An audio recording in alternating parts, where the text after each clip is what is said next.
The mystery of paradoxes are like little puzzles that sit at the edge of reason, waiting quietly for the human mind to stumble upon them, wrestle with them, and sometimes never truly solve them. Imagine closing your eyes, the world around you fading into the softness of night, and then allowing your thoughts to wander into questions that refuse to have simple answers. That is what paradoxes do. They create a sense of curiosity mixed with calm confusion, a space where the mind can explore endless possibilities without ever finding a final destination. A paradox is often described as a statement, idea, or situation that contradicts itself in a way that feels impossible, yet somehow true. These contradictions remind us that logic, which we rely on every day, is not always as solid as it seems. When you think about paradoxes in the quiet of the night, they can become companions to your drifting thoughts, offering just enough complexity to keep your mind entertained while still gentle enough to help you relax. They are both playful and profound, making you feel small in the face of the universe while also deeply connected to its mysteries. The beauty of paradoxes lies not in solving them, but in embracing the endless questions they leave behind. They tell us that knowledge has limits, that certainty is often an illusion, and that sometimes the most valuable discoveries lie in the tension between what we know and what we cannot fully explain. As you lie back and prepare to fall asleep, imagine paradoxes as little stars twinkling in the night sky of your imagination, each one shining with the light of a question that has no answer, yet continues to guide you deeper into wonder. Some paradoxes are playful and amusing, others are profound and unsettling, but all of them invite you to look at reality from a different angle. They whisper to us that perhaps the universe is not as straightforward as we like to believe, that perhaps life itself is built upon contradictions. As we begin this long journey together, exploring paradox after paradox, allow yourself to relax into the rhythm of thought and imagination. Don't worry about fully understanding. Instead, simply drift along the gentle current of ideas. Let each paradox unfold slowly, like a dream you can't quite grasp, a dream that lingers softly in the back of your mind as sleep begins to take hold. The liar's paradox: imagine a person looking you in the eye and saying slowly, "This statement is false." At first, it seems like an ordinary sentence, nothing unusual or alarming about it. But the more you listen to those words, the more they twist inside your mind like a gentle loop that never breaks. If the statement is true, then it must also be false, because the speaker is claiming that it is false. But if it is false, then it must actually be true, because that is exactly what the sentence says. You cannot escape the circle, because each answer leads you back into the puzzle again. This is known as the liar's paradox, one of the oldest and most famous paradoxes in human history. It goes back to the ancient Greeks, who loved to test the boundaries of logic with puzzles that refused to resolve. The liar's paradox is both frustrating and strangely soothing, because it gives you something to think about that has no final conclusion. As your thoughts follow the sentence round and round, they begin to settle into a rhythm, like waves washing against the shore. Each time you think you've solved it, the tide pulls you back, and you find yourself in the same place where you started. There is something hypnotic about this endless loop, the way it keeps your mind moving gently without ever reaching a point of tension. Philosophers and logicians have tried for centuries to break free from the liar's paradox, creating theories of truth and meaning in language. But still, the simple sentence holds its quiet power. This statement is false. It is both true and false, and neither at the same time. It is a riddle that mirrors the mysteries of life itself, where certainty often slips away just when we think we have found it. As you let the words drift in your thoughts, imagine them as a circle slowly turning in the air, glowing softly in the darkness. The more you look, the more the circle shines, and the less you need to worry about reaching the end. The paradox is not meant to be solved, but to be felt, to be experienced like a dream where up and down are the same, where beginning and end merge together.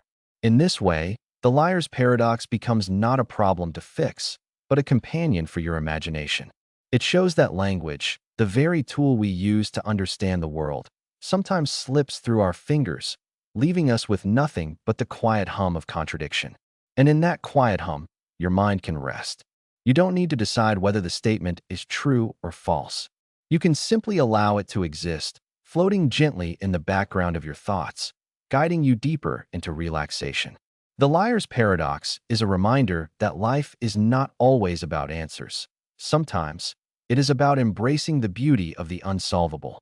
And as the night deepens around you, the paradox whispers softly, "This statement is false," again and again, until the repetition becomes as soothing as a lullaby. The barber paradox: imagine a quiet little village tucked away in a valley, where everything seems simple, orderly, and peaceful. In this village, there is a barber, and he is not just any barber. He is special because he has one strict rule. The barber shaves every man in the village who does not shave himself. He never misses a single person, and he never breaks his rule. At first, this sounds like a clever arrangement. Those who prefer to keep their own beards trimmed handle it themselves, and everyone else relies on the barber to keep them neat and clean. But then the question arrives, soft and unsettling, like a breeze slipping through the cracks of logic. Who shaves the barber? If the barber shaves himself, then according to the rule, he should not be shaving himself, because he only shaves men who do not shave themselves. But if he does not shave himself, then he must shave himself, because that is the rule for men who don't do their own shaving. The moment the question is asked, the calm order of the little village breaks down into contradiction. The barber seems caught in an impossible loop, one where he cannot shave himself, and yet he must shave himself at the same time. This puzzle, famously known as the barber paradox, was introduced by the philosopher and logician Bertrand Russell in the early 20th century as a way to show the strange, hidden problems that can arise in logic and set theory. It was meant to illustrate how even something that appears neat and simple can fold in on itself and collapse under contradiction. If you close your eyes and imagine the barber standing in his little shop, razor in hand, the paradox begins to take shape in your imagination. You can see him there, trying to decide whether to lift the razor to his own face, and each choice he considers slips away into impossibility. The image repeats endlessly, the barber hesitating, caught between two options, both forbidden and both required. This is the heart of the paradox, an endless hesitation, a moment suspended forever in time. And as you think about it, the paradox becomes less a problem to solve and more like a gentle circle for your thoughts to travel around. The barber is not really about shaving or rules. He is about the strange limits of logic itself, showing us that even reason can sometimes collapse when pressed too hard. There is comfort in this thought, a reminder that perfection is not always possible, and that contradictions are part of the fabric of reality. As you listen, you can let the barber's dilemma wash over you like a soothing wave, the repetition of the problem creating a rhythm in your mind. Each time you think you might find the answer, the puzzle gently slips away, guiding you deeper into relaxation. The barber, frozen in his impossible decision, becomes almost dreamlike, a figure who exists only in imagination, waiting quietly in his little shop where logic loops endlessly. And in that looping, your own thoughts can soften, drifting further from the sharpness of the day. The paradox does not need to be solved. It simply needs to be held, like a soft riddle resting in the palm of your hand, a companion for the night. In this way, the barber paradox becomes not a frustration, but a lullaby of thought, a soothing contradiction that helps the restless mind settle into calm. Zeno's paradoxes: close your eyes for a moment and imagine the soft stillness of ancient Greece, where philosophers walked along stone paths, asking questions that would echo for thousands of years. Among them was Zeno of Elea, a thinker who loved to create puzzles that tested the very limits of reason. His paradoxes are famous because they ask us to consider the nature of motion, space, and time, things we experience every day, yet often take for granted. One of Zeno's most famous paradoxes is the story of Achilles and the tortoise. Picture Achilles, the legendary swift runner, racing against a slow-moving tortoise. To make it fair, Achilles gives the tortoise a head start. Now logic tells us that Achilles will quickly catch up and win the race. But Zeno invites us to look closer, to break the race into smaller and smaller pieces. Before Achilles can reach the tortoise, he must first arrive at the point where the tortoise began. By the time he gets there, the tortoise has moved a little farther ahead. Achilles must then reach this new point, but by then the tortoise has moved forward again. No matter how small the distance becomes, there will always be another tiny stretch Achilles must cover. According to Zeno, this means Achilles can never truly catch the tortoise, because the chase divides into an infinite number of steps.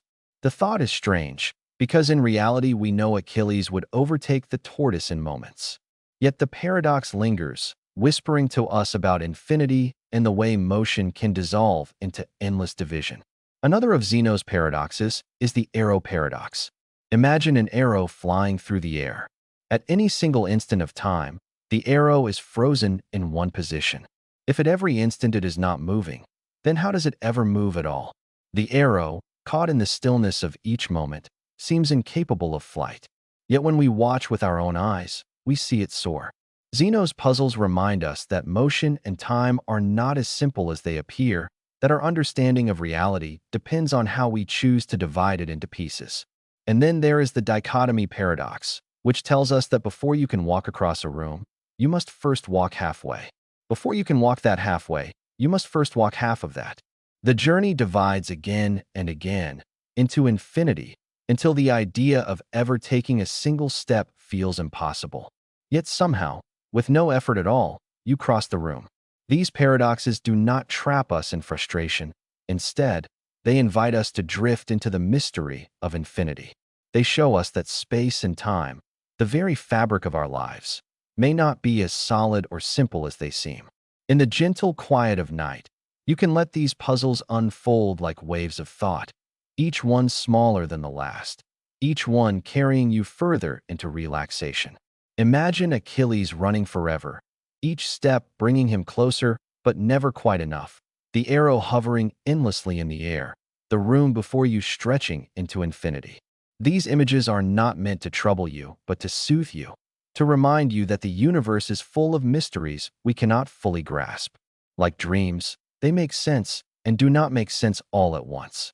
Zeno's paradoxes are not problems to be solved.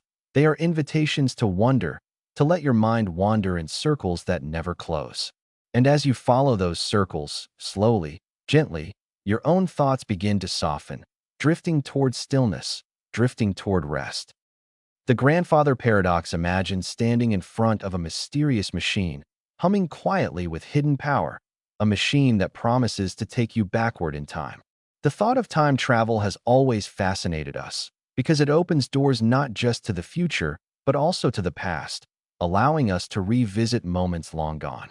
But with that fascination comes one of the most famous puzzles in all of philosophy and science, the grandfather paradox. Picture yourself traveling back in time to a moment before you were even born, perhaps to the days when your grandfather was still a young man. In this strange journey, you make a choice that changes everything. You prevent your grandfather from meeting your grandmother. At first, it may seem like nothing more than an odd twist of fate, but then the realization sets in.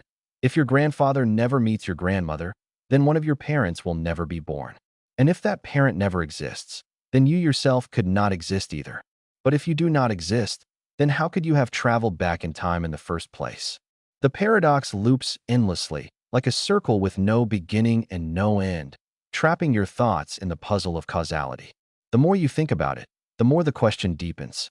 If the past can be changed, does that mean the present is unstable, always waiting to collapse under new alterations?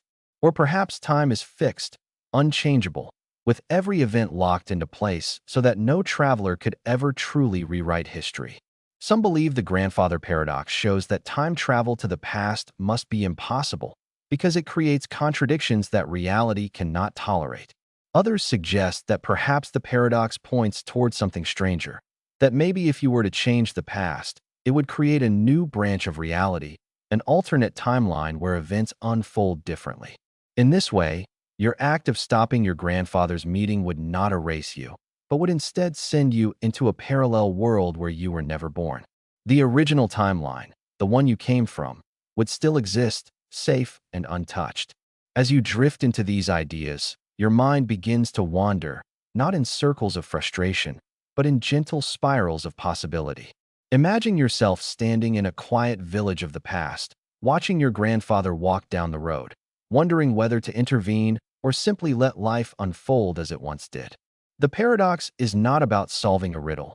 It is about exploring the fragile threads of time, threads that weave together into the fabric of existence. The grandfather paradox invites us to question what it means to cause something, what it means for events to depend on one another, and whether time is a single river or a branching tree of infinite streams. As you picture these streams flowing endlessly, you might find yourself drifting, the sound of their gentle waters carrying your thoughts further and further into calm. Time travel becomes less a machine of gears and sparks and more a dream of shifting paths, each one leading into the unknown. And like so many paradoxes, the grandfather paradox reminds us that the universe is full of mysteries we may never resolve. Instead of searching for answers, we can rest in the beauty of the question itself, letting it carry us into a state of quiet wonder. The puzzle, with all its looping contradictions, becomes like a lullaby for the mind, soothing, repetitive, endless. It whispers to you that not everything must be explained, that sometimes the greatest comfort lies in embracing uncertainty. And as you hold on to that thought, the paradox of the grandfather becomes a story you can let fade into the background, a dreamlike riddle that softens the edges of the night, guiding you toward rest. The bootstrap paradox: imagine holding a book in your hands, a book filled with detailed instructions on how to build a time machine. You follow those instructions carefully, piece by piece, until the machine stands before you, humming with power. Excited, you step inside, and with the pull of a lever, you travel back in time. Once you arrive, you leave the book behind, knowing that in the future someone else will find it and build the same machine. But then a question slips quietly into your mind, a question that feels both simple and impossible. Who wrote the book? You did not write it. You only followed its instructions. The person who found it in the past did not write it either. They only passed it along. The book seems to have appeared out of nowhere, caught in an endless loop of cause and effect, with no true beginning and no true end. This is the bootstrap paradox, one of the most haunting puzzles of time travel, and one that leaves the mind spinning softly in circles. The paradox arises when something, whether it is an object, an idea, or even a person, exists in a closed loop of time, with no clear origin. It is as if the thing has always existed, passed from future to past, and back again, never created, never destroyed. Another example is a composer who receives a sheet of music from a visitor claiming to be from the future. The composer plays it, perfects it, and becomes famous for the work. Years later, that same composer travels back in time and gives the sheet music to his younger self. Again, the question rises: who composed the music? No one did. The music simply exists, born of a loop that has no beginning. This thought can feel unsettling at first, because we are so used to thinking of everything as having a cause, a starting point. Yet the bootstrap paradox whispers to us that perhaps not everything needs a beginning, that some things can simply be timeless and eternal. As you think about this, you might picture the paradox as a circle gently spinning in the darkness, smooth and unbroken.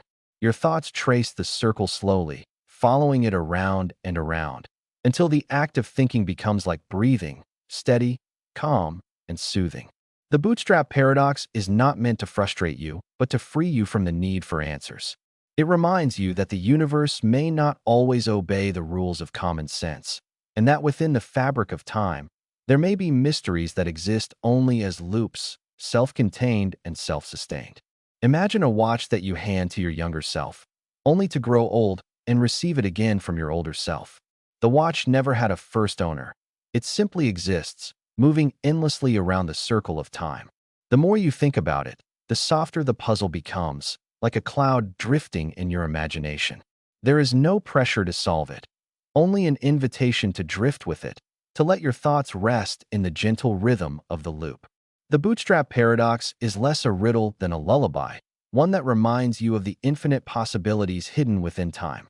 And as the night deepens around you, you can let the circle carry you further into calm, knowing that some questions are meant not for answers, but for dreams. Schrodinger's cat: picture a small, quiet room with a single box resting in the center. The box is sealed, silent, and ordinary on the outside, but inside it hides a strange puzzle that has fascinated scientists and philosophers for decades. Inside the box, according to the thought experiment by Erwin Schrödinger, is a cat. But the cat is not alone. There is also a vial of poison, a small amount of radioactive material, and a trigger mechanism sensitive enough to release the poison if the radioactive atom decays. In the strange world of quantum physics, the decay of the atom is not certain. It exists in a state of probability, a superposition where it is both decayed and not decayed at the same time. And because the mechanism depends on that decay, the cat is linked to the atom's uncertain state. Until someone opens the box and observes, the cat is both alive and dead at once. It exists in a blurry space between states, where two opposite realities are true at the same time. This is the puzzle of Schrödinger's cat, a paradox designed to show the strange, almost dreamlike behavior of quantum mechanics. For most of us, it is unsettling to think of a creature being alive and dead simultaneously, yet at the same time, it is strangely soothing to imagine that reality itself is not always as rigid as it seems. The paradox whispers to us that the world is not always made of sharp edges and clear answers, but of soft possibilities that overlap like shadows in the night. If you let your imagination drift, you can picture the box in the darkness, glowing faintly with mystery. Inside, the cat exists in its paradoxical state, not suffering, not struggling, but simply suspended between possibilities, waiting. The box is never opened, and so the paradox remains, calm and eternal. Schrödinger's cat reminds us that observation shapes reality, that what we see and measure may decide what becomes real. Until we look, the world can hold many truths at once. And in that uncertainty, there is a kind of peace. It is like dreaming, where you may walk through endless landscapes that shift and blur, where contradictions do not need to be solved, but simply experienced. The paradox does not demand answers, it only invites wonder. As you think of the cat, both alive and not alive, you may notice your own thoughts beginning to soften, holding gently to two possibilities at once, wakefulness and sleep. Just as the cat exists between life and death, you too exist between day and night, resting in the quiet space where both can be true for a little while. Schrödinger's cat is not about cruelty or confusion. It is about mystery, about the beauty of a world that resists being locked into one clear path. And as you drift deeper into rest, you can let the paradox become a kind of lullaby, repeating softly in your mind.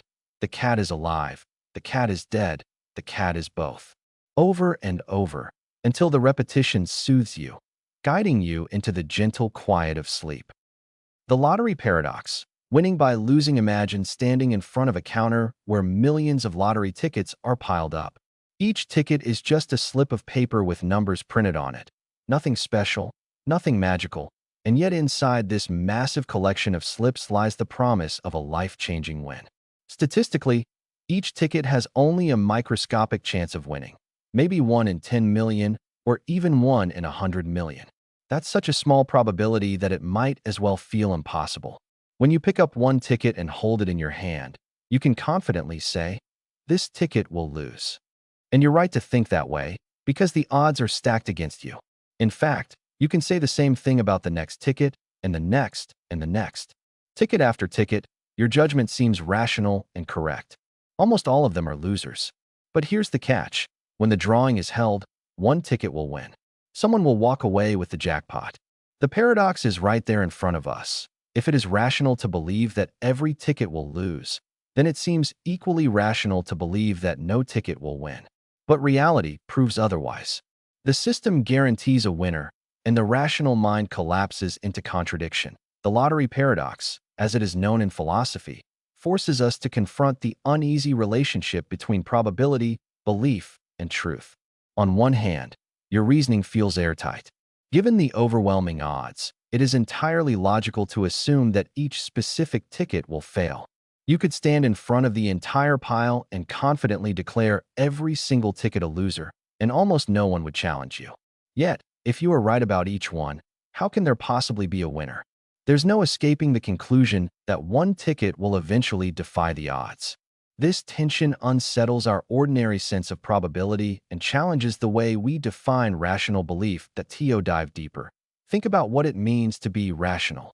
Normally, rationality suggests believing things that are supported by strong evidence. The evidence for each ticket losing is overwhelming. millions of losers for just one winner. That means the rational position is to assume any given ticket will lose. But when you extend this reasoning across the entire set of tickets, it produces a contradiction. It tells you something you know is false, that nobody wins. So here's the unsettling question. Should we really say it's rational to assume that each ticket will lose? Or does the paradox reveal that rationality isn't so simple, that maybe we need a new way of thinking about probability, truth, and belief? Philosophers have wrestled with this problem for decades. Some argue that rational belief should not always line up with the most probable outcome. Just because something is extremely unlikely does not make it rational to treat it as impossible. Others argue that the paradox shows the limits of human reasoning, especially when applied to large systems of probability. In simpler terms, the more tickets there are, the more our rational brain struggles to hold the whole system together without collapsing into contradiction. Consider another angle. Imagine you're a statistician. You sit with all the numbers, all the probabilities, and you calculate everything perfectly. Your math tells you with near certainty that your ticket will lose. But when the draw comes and a single ticket wins, all that statistical reasoning doesn't matter to the winner. To them, the improbable has become the only reality. This is why the lottery paradox is often used as a metaphor for life itself. We live by probabilities, we plan by likelihoods, and yet sometimes the most unlikely events reshape everything. There's also a psychological twist here. Human beings are notoriously bad at understanding probability. When we're told the odds of something are 1 in 10 million, we don't really comprehend how small that number is. It feels distant, abstract, almost meaningless. We know it's unlikely, but we still buy the ticket because deep down, we also know someone has to win. The paradox plays on this tension between skepticism and hope. Rationality says you should dismiss your chances, but hope whispers, why not you? That whisper has sold billions of tickets worldwide, fueling an industry built on the very contradiction the paradox exposes. Now, stretch this paradox beyond lotteries. Think about medicine, technology, or history.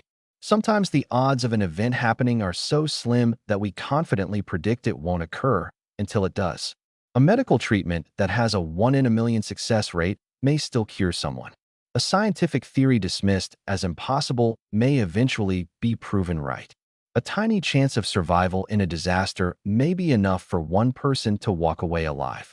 In each case, the lottery paradox reminds us that the improbable is not the same as the impossible, and that truth does not always bend to rational belief. Philosophers also connect the lottery paradox to questions of faith, luck, and destiny.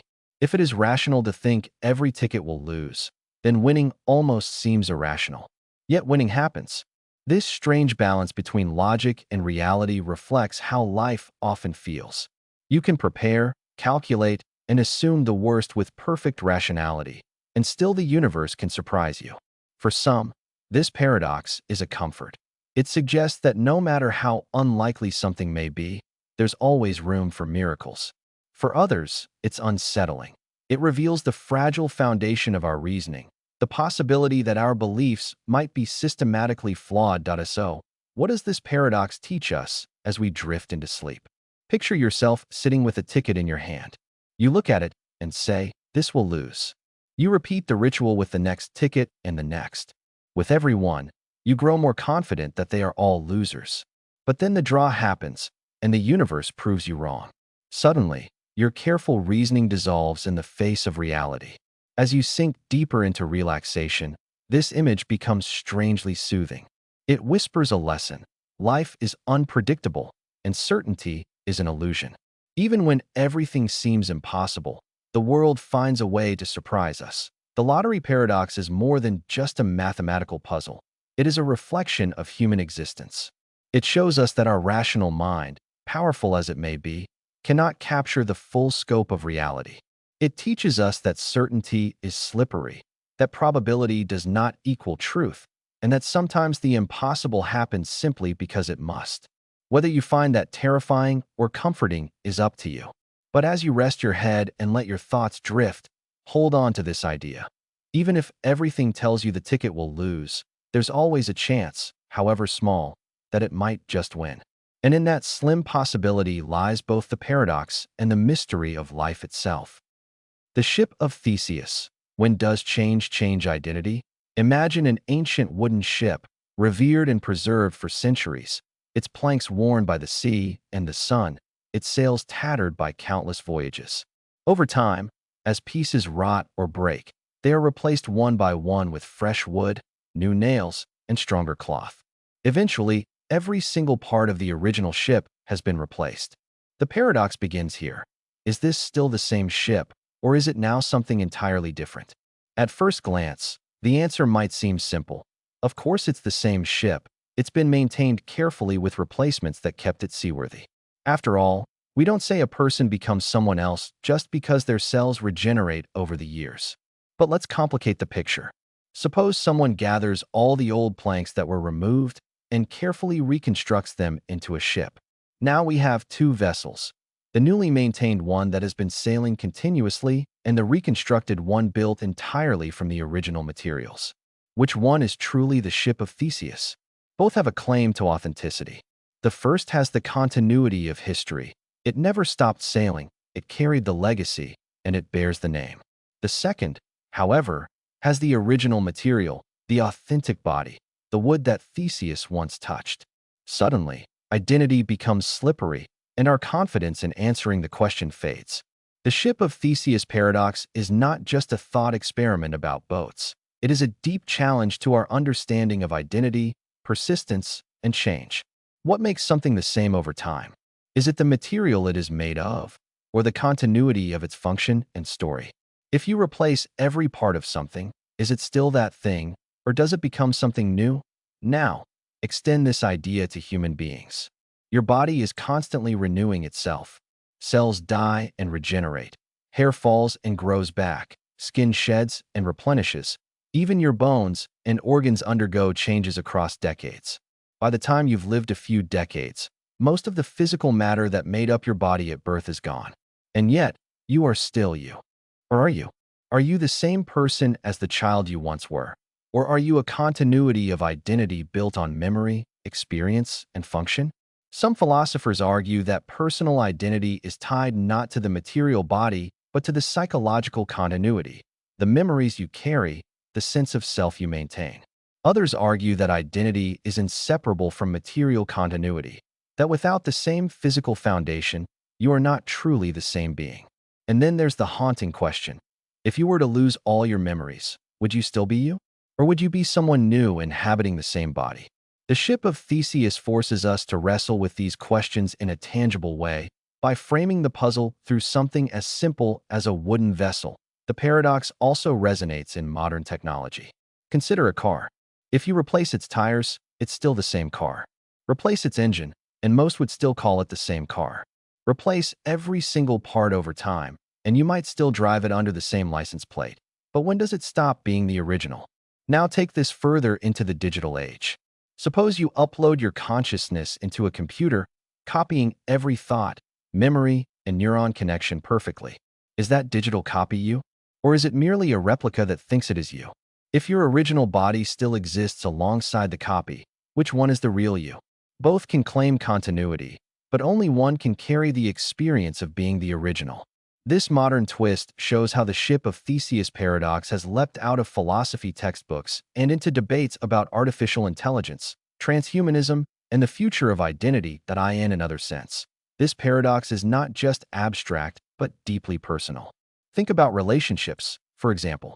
People grow, change, and transform over time. The person you loved years ago might not be the same in habits, values, or personality, yet we still think of them as the same person. Where do we draw the line between continuity and change? When does someone's transformation become so drastic that we no longer see them as the same?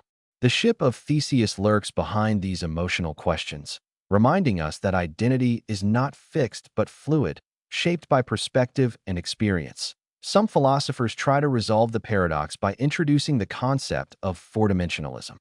This view suggests that objects are not just three-dimensional things existing at a single moment in time, but four-dimensional entities stretched across time like worms. In this view, the ship of Theseus is not a single boat at one instant, but the entire history of the boat from construction to decay. Every stage, every replacement, is part of the same larger identity. Others take a more practical approach, arguing that questions of identity are not about absolute truths, but about context and utility. The maintained ship is Theseus's ship because society treats it as such, regardless of material continuity. The reconstructed ship is just a replica, valuable perhaps, but lacking the story that gives the original its meaning. Yet, even with these solutions, the paradox never fully dies. Instead, it lingers in our minds, especially when we apply it to ourselves. Who am I really? Am I the sum of my physical body, constantly changing, shedding cells, and transforming? Or am I the continuity of my mind, my memories, and my story? And what happens when those memories fade, as they do with age or illness? Do we slowly become someone else? Or are we still tethered to the identity we once had? The paradox refuses to give easy answers, but that is precisely why it is so enduring and so haunting. As you let your thoughts slow down and drift into the quiet of night, picture the ship of Theseus resting in the harbor. You can see its strong timbers shining under the sun, its sails catching the breeze, the crew moving about as if nothing about the ship has changed. Yet, deep in your mind, you know every part has been replaced. Then, in another corner of the harbor, you see the reconstructed ship, made entirely from the original planks, weathered but proud. Which one is real? The paradox whispers that both are and neither are, that identity is not as solid as we wish it to be. And as you drift deeper towards sleep, that thought is strangely calming. Because maybe you, too, are like the ship, ever-changing, ever-becoming, never fully the same, yet always carrying a thread of continuity that ties your story together. The barber paradox. Who shaves the barber? Imagine a quiet little village where a simple but puzzling rule is in place. There is one barber, and he has a strict duty. He shaves all the men in the village who do not shave themselves, and only those men. At first, this seems like a straightforward arrangement. If a man is lazy or unskilled with a razor, the barber takes care of him. But if a man is diligent enough to shave himself, he doesn't need the barber's services. It all works out neatly until we ask one fateful question. Who shaves the barber?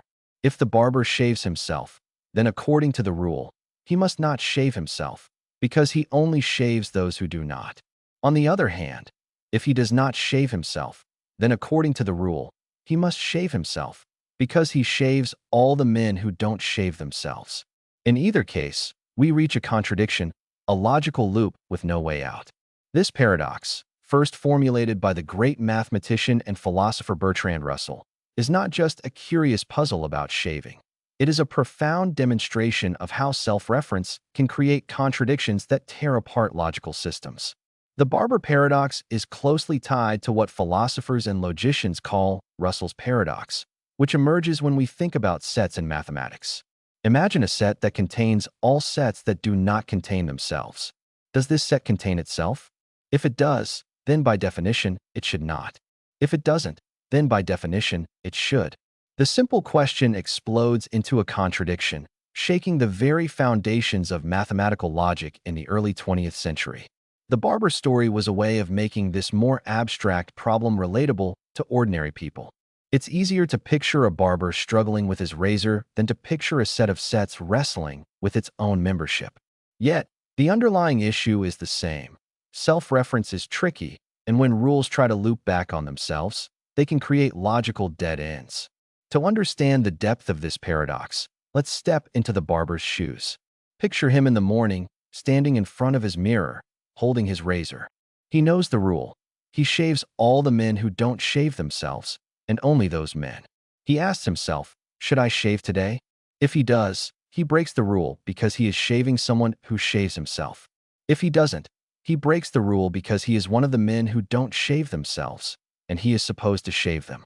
Either choice violates the law that defines his job. He is trapped in a logical bind, doomed to an endless cycle of contradiction. This is why the barber paradox is often described as a logical impossibility, a situation that cannot exist in reality because it collapses under its own rules. Now, consider how this paradox extends beyond barbers and shaving. It is really about rules, self-reference, and systems that try to include themselves in their own definitions. Think about language, for example. If you write a sentence that says, "This sentence is false," is it true or false? If it's true, then the sentence must be false. But if it's false, then it must be true. Just like the barber, the sentence ties itself into a knot from which it cannot escape. Or consider governments that pass laws about how laws are created, or computer programs that attempt to edit their own code. Whenever a system tries to regulate itself, the potential for paradox emerges.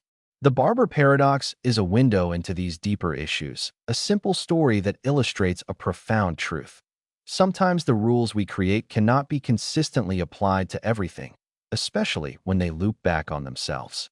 The paradox also reveals something about human thinking. We like to believe that the world operates on clear, logical principles, that if we define rules carefully enough, everything will make sense. But the barber paradox shows that even the simplest rules can break down under self-reference. This realization was so important in mathematics that it led to the development of new logical systems in the 20th century. Russell's discovery of these contradictions forced mathematicians to rethink the very foundations of set theory, which is the basis for much of modern mathematics. Without confronting these paradoxes, entire fields of science and logic might have been built on unstable ground. In this sense, the humble village barber helped reshape the future of mathematics. But beyond mathematics, the barber paradox can also be seen as a metaphor for life's contradictions. Think about situations where the rules of society or morality seem to trap us in impossible choices. For example, consider the idea of tolerance. Should a tolerant society tolerate intolerance? If it does, intolerance might destroy tolerance itself. If it doesn't, then it is not truly tolerant. Just like the barber, we find ourselves stuck between contradictory demands. These situations show that paradox is not just a game of logic, but a reflection of real dilemmas in human life. Philosophers have also noted how the barber paradox reflects the limits of self-identity. If you define yourself by rules or roles, what happens when those roles apply to you in contradictory ways? The barber is defined by shaving others who don't shave themselves, but when he applies that definition to himself, he becomes trapped. Similarly, we often define ourselves by roles: parent, worker, friend, citizen. But what happens when these roles clash or contradict one another? The paradox becomes not just an abstract puzzle, but a mirror of the conflicts we face in defining who we are. As you let your mind settle into the rhythm of this paradox, imagine the barber standing endlessly before his mirror, razor in hand, trapped in the loop of logic. He lifts the blade, then lowers it, then lifts it again, unable to decide, caught between two rules that cancel each other out. There is something almost meditative about the image, the barber forever suspended in indecision, embodying the paradox of self-reference. And as you drift toward sleep, that image reminds you of a deeper truth. Not every question has an answer. Not every rule can be applied universally. And sometimes the contradictions we face are not to be solved, but simply acknowledged. The barber paradox, simple as it seems, opens a doorway into some of the deepest mysteries of logic, mathematics, and human existence. It shows us that contradictions can hide in plain sight, wrapped in ordinary language and everyday rules. It teaches us humility, reminding us that logic, for all its power, is not unbreakable. And it leaves us with a haunting, almost soothing thought. Perhaps the world is not meant to be tied up in neat, consistent rules. Perhaps the barber's eternal indecision is a metaphor for life itself, a life where not everything fits perfectly, where paradox is not an error, but a feature of existence.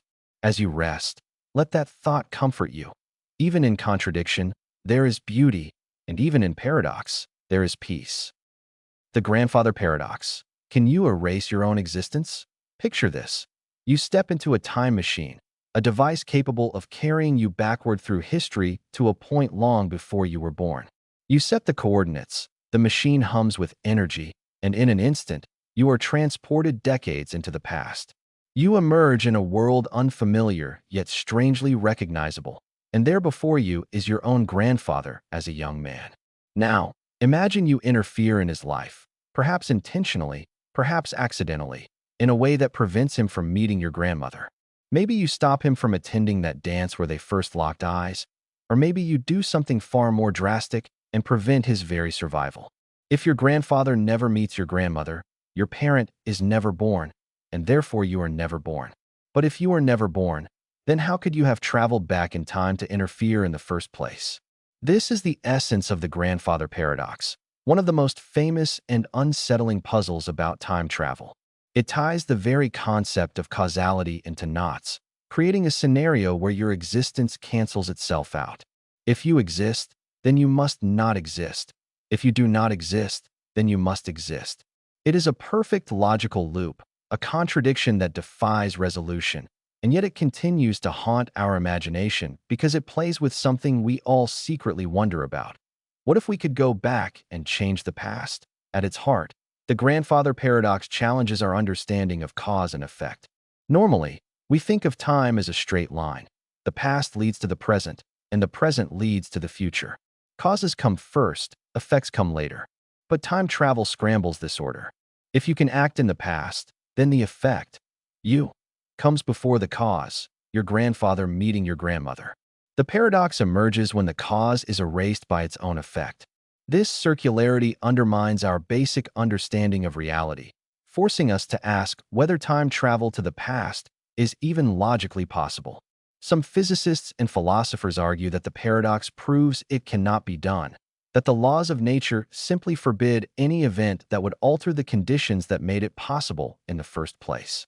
In this view, the paradox is not just a thought experiment, but a proof that backward time travel cannot exist, yet others propose alternative solutions. One famous idea is the self-consistency principle, suggested by physicist Igor Novikov. According to this principle, time is consistent and self-correcting. Even if you travel into the past, your actions cannot create contradictions. In other words, you might meet your grandfather, you might even attempt to stop him from meeting your grandmother, but somehow, events will conspire to keep history intact. Your interference becomes part of the story rather than a disruption of it.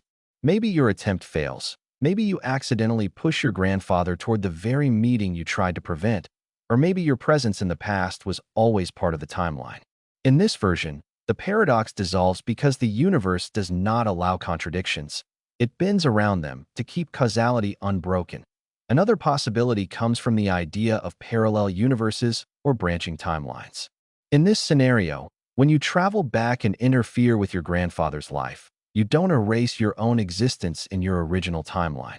Instead, you create a new branch, a parallel world where your grandfather never meets your grandmother, and you are never born. Meanwhile, in the original timeline, everything continues as it always did, and you still exist because your journey into the past belongs to that reality. This interpretation sidesteps the paradox by saying that the contradiction doesn't happen within one universe, but between two. Of course, this raises new questions. How many timelines are there? Do they split every time someone makes a choice, or only when contradictions arise? If there are infinite parallel universes, what does it mean to say that anything is truly real or fixed? But perhaps the most unsettling implication of the grandfather paradox is not about physics, but about identity and existence. If you can undo your own birth, what does that say about who you are?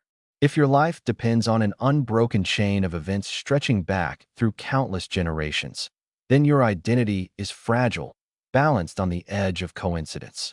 One small change in the past could erase you completely. Even without time travel, this thought can be humbling. Think about it. If your grandparents had made slightly different choices, if they had walked down a different street or spoken to different people, your parents might never have met, and you might never have existed. The grandfather paradox dramatizes this fragile contingency of life, showing how easily the threads of existence could unravel. There is also a philosophical layer here about free will. If time travel is possible, do we truly have the freedom to change the past? Or is everything predetermined, locked into a consistent timeline where our actions, even when we believe they are disruptive, only fulfill what was always meant to happen? Some thinkers argue that the paradox reveals the illusion of free will. If contradictions are impossible, then we cannot truly alter the past, only participate in its unfolding. Others argue that if branching timelines exist, then every choice does create a new reality, and free will is not only real, but unimaginably vast, spread across infinite worlds. Both perspectives are unsettling, one denying our power, The other overwhelming us with endless possibilities. As you let these thoughts swirl, imagine yourself standing in front of your grandfather as a young man. You know who he is, though he doesn't recognize you. You raise your hand to stop him, but then you hesitate. The universe itself seems to hold its breath. If you act, you risk unraveling your own existence. If you do nothing, history flows on. Either way, the paradox waits like a silent riddle, reminding you that some questions cannot be answered without breaking the very fabric of reality.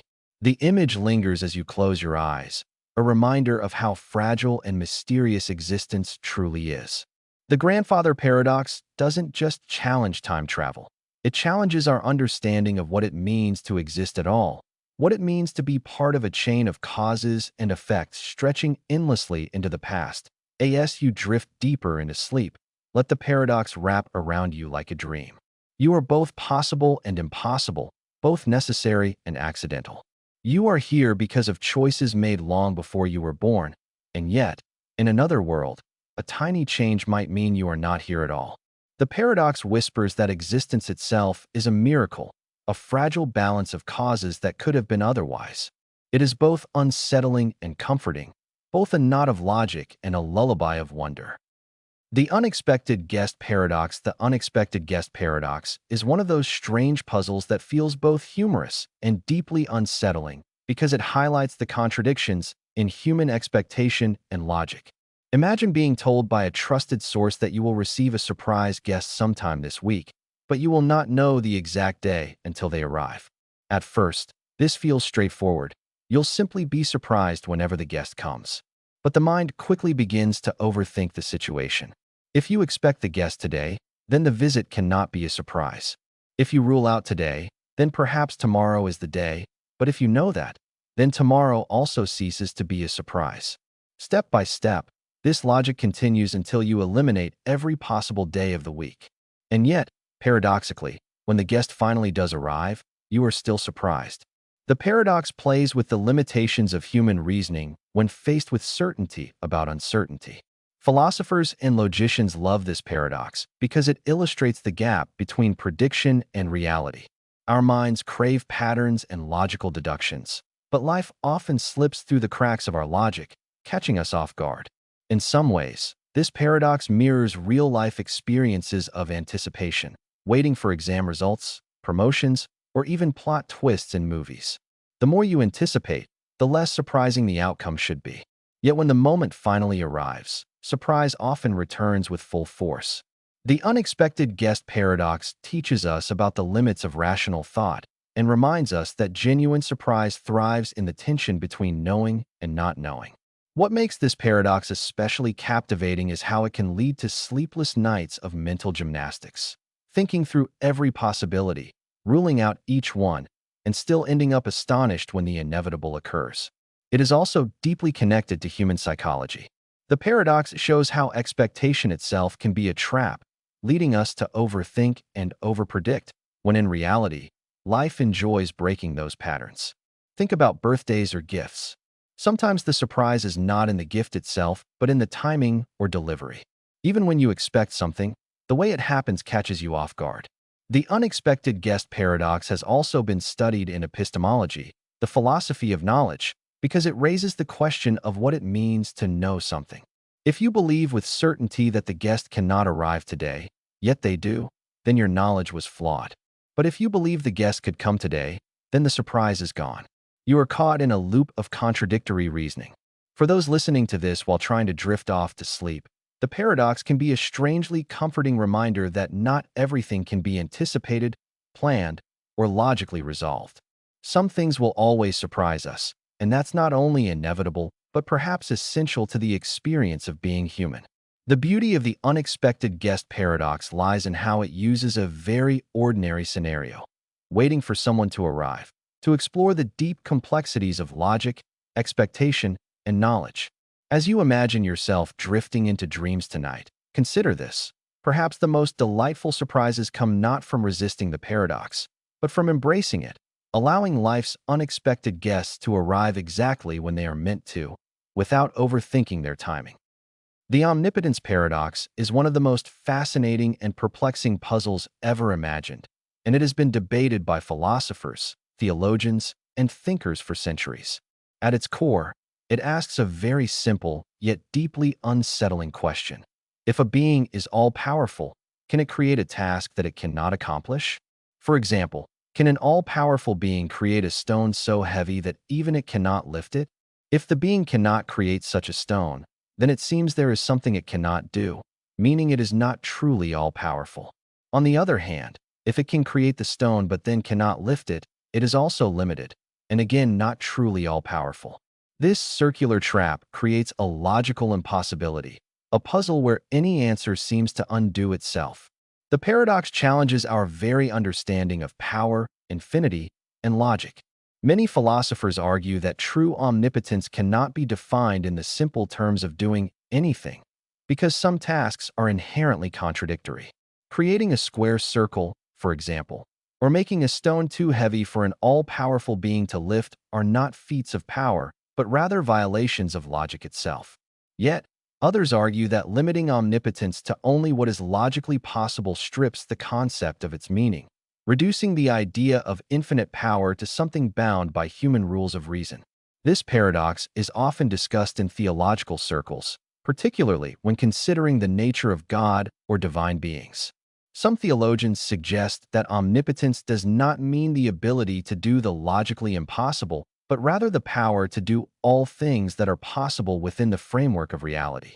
Others, however, embrace the mystery and argue that divine power transcends human understanding of possibility, and therefore such paradoxes are irrelevant because they are constructed by human logic, not divine logic.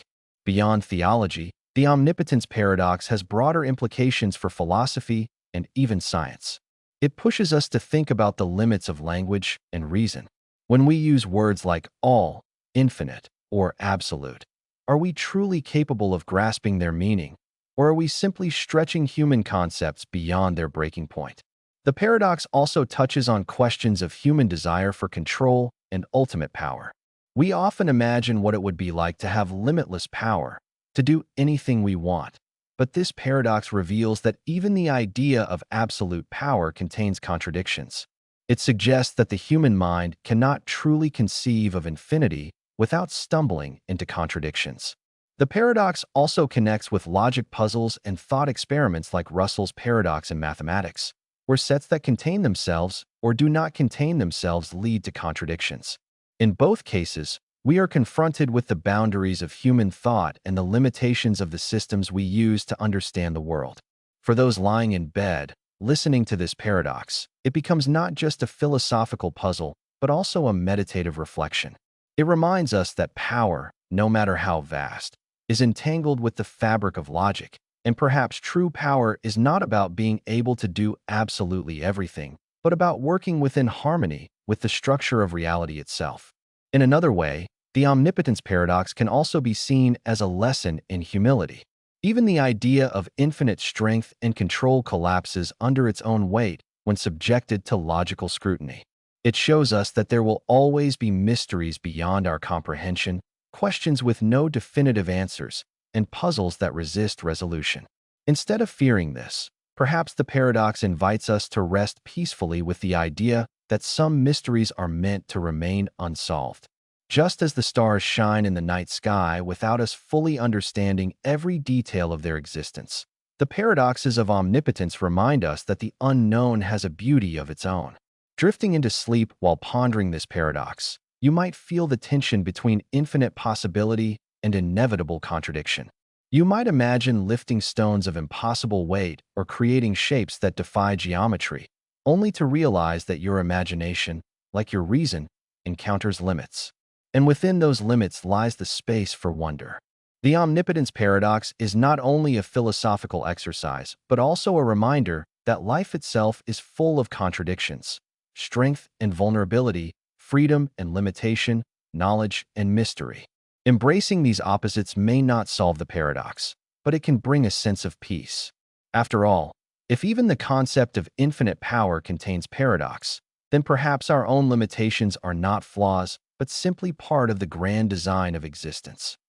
The paradox of tolerance. The paradox of tolerance, first articulated by philosopher Karl Popper in the mid-20th century, is one of those strange puzzles that goes far beyond abstract thought and enters the realm of social survival, ethics, and the very structure of civilization. The paradox asks a simple but explosive question. If a society is endlessly tolerant, even of intolerance, will that society eventually be destroyed by the very forces it tolerates? At first, the idea of absolute tolerance seems noble, allowing every opinion, every belief, and every practice to exist without restriction. Yet, when intolerance is tolerated without limits, it eventually grows strong enough to silence tolerance itself, often violently. In other words, tolerance carried to the extreme of embracing even those who wish to abolish tolerance leads to the destruction of tolerance altogether. This is a chilling realization because it reveals that tolerance cannot be boundless if it is to survive at all. Imagine a society that proudly accepts every voice, even those voices that openly call for the persecution, silencing, or extermination of others.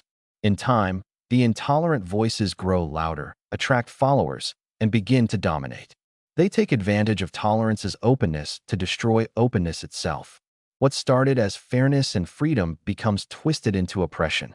This paradox forces societies to confront the uncomfortable truth that protecting tolerance requires drawing boundaries. But where exactly should those boundaries be drawn? Should intolerant speech be silenced? Should intolerant groups be banned? And if so, who decides what qualifies as intolerant? These questions lead to further paradoxes, because in limiting intolerance, one risks becoming intolerant oneself. This creates a delicate balance.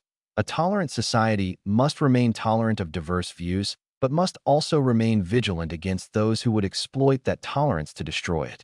Popper himself suggested that intolerance should be countered not necessarily by suppression, but by rational argument, and kept in check only when it threatens violence. Yet, even this middle ground sparks debate. Some argue that ideas can be as dangerous as actions, that allowing hateful ideologies to spread freely can prepare the ground for violence long before the first act occurs. Others argue that suppressing speech, even intolerant speech, risks sliding into authoritarianism, a danger just as grave as the intolerance itself. This paradox is not only theoretical, it is vividly alive in today's world, visible in politics, media, and culture. Consider debates around freedom of speech on social platforms, hate groups in society, or extremist ideologies that exploit democratic freedoms. The paradox of tolerance challenges us to think about how much tolerance is too much and how to defend openness without destroying it in the process. It also raises questions about human psychology. Why do intolerant movements grow so easily in tolerant societies? Some scholars suggest it is because tolerance often involves compromise, while intolerance thrives on certainty and passion, drawing people who crave simple answers to complex problems. Listening to this paradox as you prepare to sleep, it may feel unsettling because it confronts us with the fragility of the systems we take for granted. Tolerance seems like such an obvious virtue, yet it contains within it the seeds of its own undoing. And yet, there is a strange calm in realizing that this paradox is part of the human condition. Every society, every generation, must navigate it anew, deciding where the line lies between openness and self-preservation. Like all great paradoxes, the paradox of tolerance cannot be solved once and for all, but it can be lived with, reflected on, and adjusted to in different contexts. For those drifting into dreams, perhaps the paradox is a reminder that balance is the key not only in society, but in life itself. Too much of any virtue, even tolerance, can transform into a vice if left unchecked.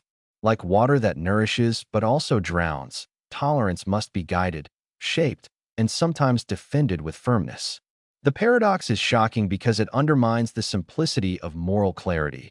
We want to say tolerance is always good, but the paradox whispers back that even goodness has boundaries. As you close your eyes tonight, let the paradox of tolerance be not a source of anxiety, but of quiet contemplation, a reminder that the survival of kindness, openness, and fairness requires courage, vigilance, and the wisdom to see when openness becomes a weapon in the hands of those who despise it. The arrow paradox, also known as one of Zeno's paradoxes, is a strikingly simple yet profoundly unsettling puzzle that questions the very nature of motion itself. Imagine an arrow flying through the air toward its target. At any single instant of time, if we freeze the arrow in our imagination, it occupies a specific place in space.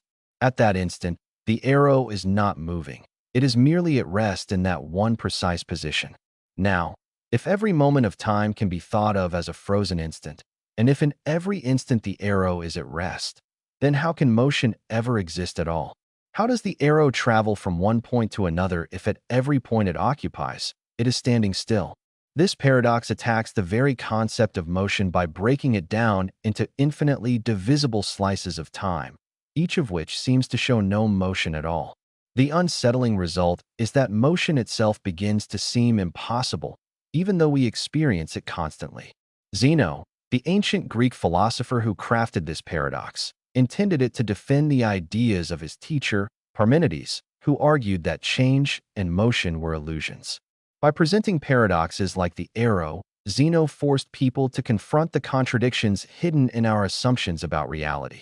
To think about this paradox more deeply, consider how we measure movement. We often describe it as a change of position over time. But if time itself can be infinitely divided into smaller and smaller moments, then at each of those slices, no change occurs. It's as though reality becomes a slideshow of perfectly still images, each one containing the arrow frozen in place. Yet somehow, when the slides are put together, the illusion of motion appears. This leads to disturbing questions. Is motion merely an illusion created by the sequencing of static states? Are we all just living through a cosmic slideshow, where time is made of individual frames, like the frames of a film, but our minds stitch them together into a seamless flow? Modern physics has tried to address these questions. In calculus, for instance, we deal with infinitesimally small divisions of time and space, and by using limits, we can explain how continuous motion arises out of these slices. Yet, even with mathematical explanations, the paradox leaves a lingering discomfort. After all, math may resolve the equation, but does it resolve the mystery of what motion really is? Some scientists and philosophers suggest that motion is not something happening in time, but rather a fundamental aspect of space-time itself. Others go even further, suggesting that our perception of motion and time might be constructs of consciousness, ways our minds interpret reality rather than properties of reality itself. For those lying in bed and letting their minds drift, this paradox can be both unsettling and oddly soothing. On one hand, it challenges the very foundation of our experience. Every step we take, every blink of the eye, every heartbeat relies on motion. On the other hand, it invites us to see reality as something deeper than what it appears, as if the simple act of watching an arrow fly could open a doorway into mysteries of time, space, and existence. The arrow paradox also connects to modern digital technology. Think about videos or animations. At their core, they are made up of frames, still images shown rapidly one after another. Yet, when we watch them, we see smooth motion. Could reality itself be like that? Could the universe be composed of discrete, frozen instants, with consciousness weaving them together into the flow of time? If so, then motion is both real and unreal at the same time, a paradox not just of logic but of existence. Zeno's paradox is shocking because it reveals how fragile our grasp of reality can be. What we take as simple and obvious, an arrow flying, is, under scrutiny, a problem that unravels into infinite confusion. It reminds us that the world is not always what it seems, and that logic, perception, and reality often clash in surprising ways. As you drift into sleep, let the arrow paradox remind you that even the simplest moments of life, a falling leaf, a moving cloud, a flying arrow, contain mysteries far beyond what the eye can see. Motion is everywhere, yet when you look closely, it seems to vanish into stillness. That tension between movement and rest, between change and permanence, is a paradox at the heart of existence itself, one that no amount of reasoning can fully resolve. The bootstrap paradox, the object with no origin. The bootstrap paradox is one of the most unsettling puzzles in all of philosophy and physics because it asks us to imagine something existing without ever having been created, looping endlessly through time in a way that defies logic and challenges our deepest assumptions about cause and effect. Picture this. A scientist in the year 2100 builds a time machine and travels back to 1950 with a copy of a famous physics textbook. He hands the book to a young student who studies it, memorizes its contents, and eventually becomes the renowned author who publishes the very same textbook in the first place. Decades later, the book makes its way into the hands of the time traveler, who carries it back once more. Here is the paradox. Where did the book actually come from? It seems to exist in a closed loop, passed back and forth through time with no original author, no starting point, and no true moment of creation. The bootstrap paradox is also sometimes called a causal loop, and it doesn't stop with books. It can be applied to songs, inventions, ideas, or even people. Imagine hearing a beautiful piece of music, traveling back in time to play it for a composer, and that composer writes it down and takes credit, making it famous. In this way, you end up being the source of the very song you only heard because the composer first created it. The paradox pulls the rug out from under our sense of how the universe works because our minds are wired to expect every effect to have a cause, every creation to have a creator, and every chain of events to trace back to some starting point. Without a beginning, the entire logic of existence wobbles. Physicists who entertain time travel scenarios have debated whether bootstrap paradoxes are evidence that time travel is fundamentally impossible or whether the universe might actually allow such loops to exist, self-consistent but causally mysterious. Some argue that if these loops are real, then information or objects could circulate forever, never needing to be invented in the first place, a kind of cosmic recycling that mocks the very idea of originality. Others say it's not really a paradox at all, but rather a demonstration of how time may not be linear in the way we imagine.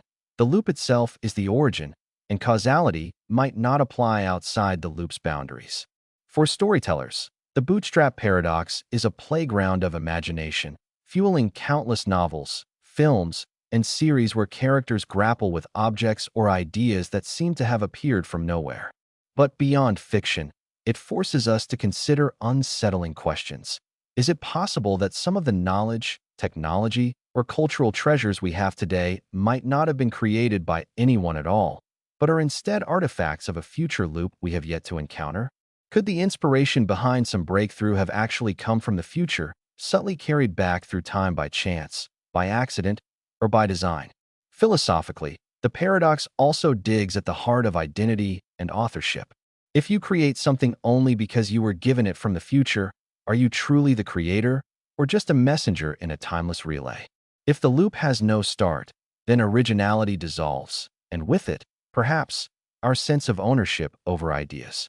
As you sink into the rhythm of this paradox, it can feel almost like a dream itself, endless, circular, and self-sustaining, with no clear entry point. Like a snake eating its own tail, the bootstrap paradox tempts us to imagine existence not as a straight line, but as a series of loops, some of which may trap information or objects forever.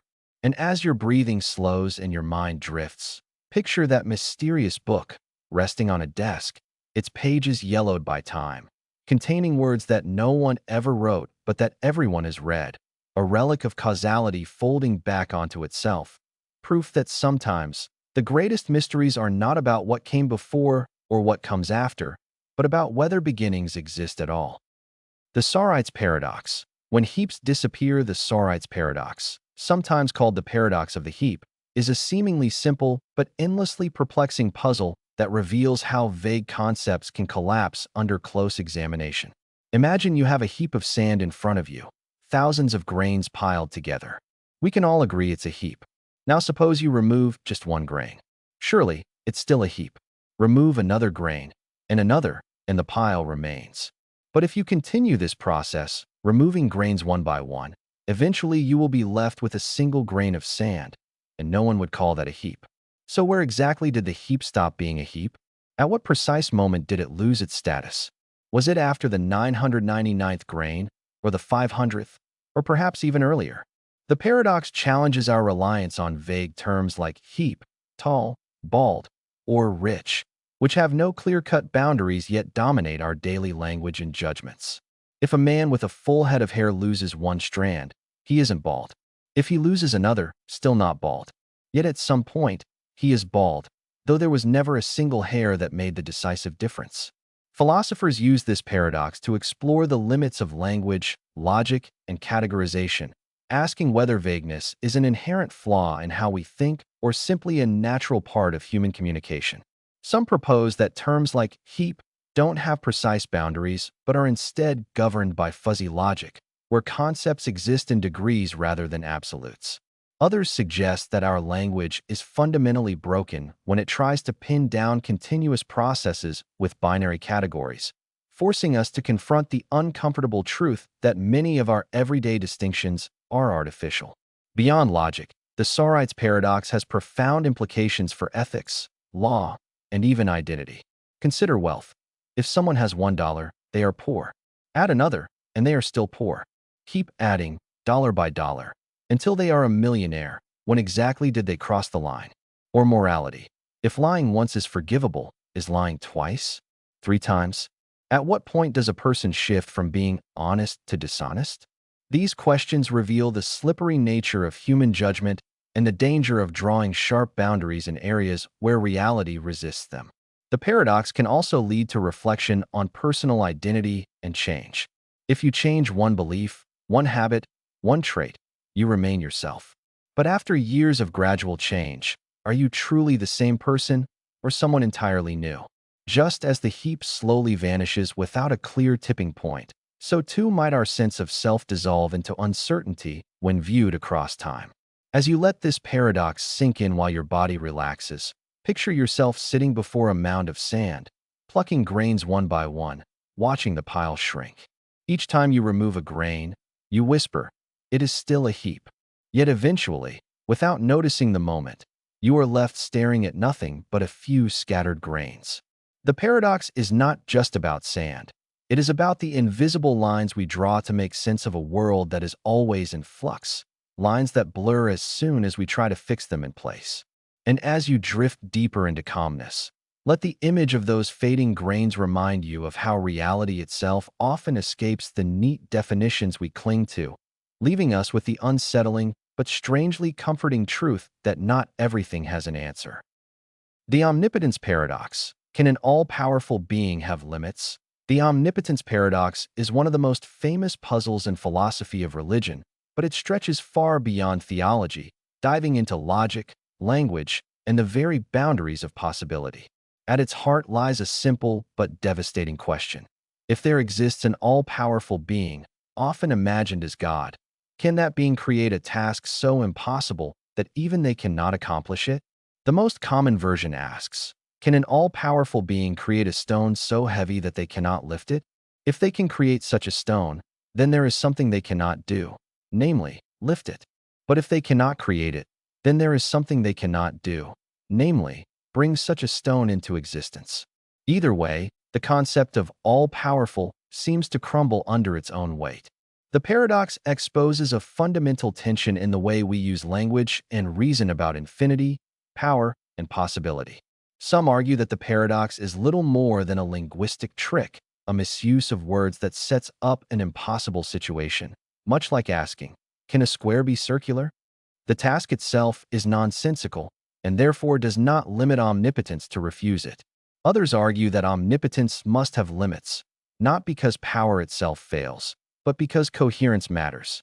Power cannot extend to the logically impossible, and contradictions like the stone problem fall outside the scope of meaningful action. Yet others embrace the mystery, suggesting that true omnipotence might transcend logic itself, meaning the paradox only reveals the smallness of human understanding compared to the vastness of infinite power. The omnipotence paradox has been rephrased in countless ways. Can an all-powerful being make themselves cease to exist, or create another being more powerful than themselves? Each version forces us to confront what we really mean by power, and whether our finite minds can even grasp what all encompasses. Philosophers like Thomas Aquinas argued that omnipotence means the ability to do all things that are possible, not contradictions that undo themselves. In this view, the paradox evaporates because asking about an unliftable stone is like asking about a four-sided triangle. It's not a limitation of power, but a confusion of categories. Still, the paradox persists because it captures the human struggle with infinity, with absolutes, and with the desire to imagine a being beyond all limits. It also bleeds into other areas of thought. In logic, it reflects the tension between self-reference and consistency. In human life, it mirrors the paradox of freedom, where having the power to do absolutely anything may collapse into contradictions. Imagine lying in bed, letting this thought swirl in your mind. A stone so vast, so dense, that even the hand of the Almighty cannot raise it. And then imagine the same hand never creating it, refusing the question itself. In both directions, you are left with a paradoxical silence, a reminder that not every question can be answered within the framework we have. As you drift into deeper rest, the omnipotence paradox stands not as a barrier to belief or logic, but as a meditation on limits, whether they belong to the universe, to language, or to us. The paradox of self-prediction. Knowing the future changes it. The paradox of self-prediction asks us to consider what happens if we somehow know with absolute certainty what we ourselves will do in the future. Imagine being told tomorrow at exactly noon you will raise your right hand. The prophecy is guaranteed, perfectly accurate, inescapable. When the moment arrives, you might decide to defy it by keeping your hand down, just to prove the prediction wrong. But the very act of trying to resist the prediction was already part of it.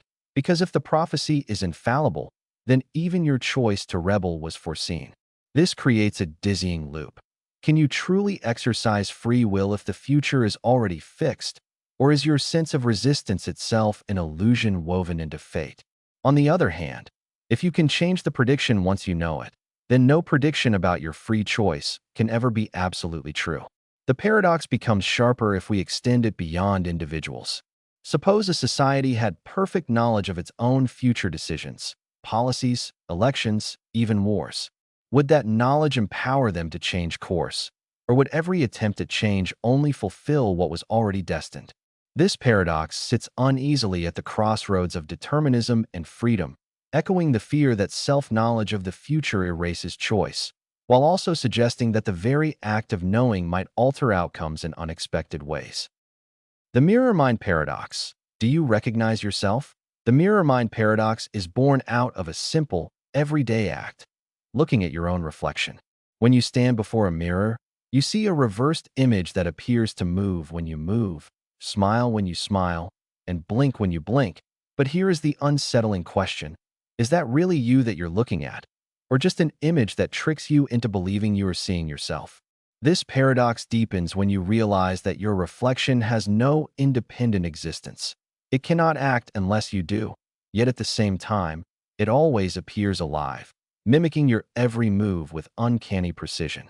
Now imagine standing before a mirror and asking yourself, if my reflection is not truly me, then what am I?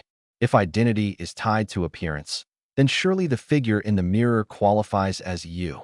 But if identity is tied to consciousness, then the figure in the mirror is not you at all.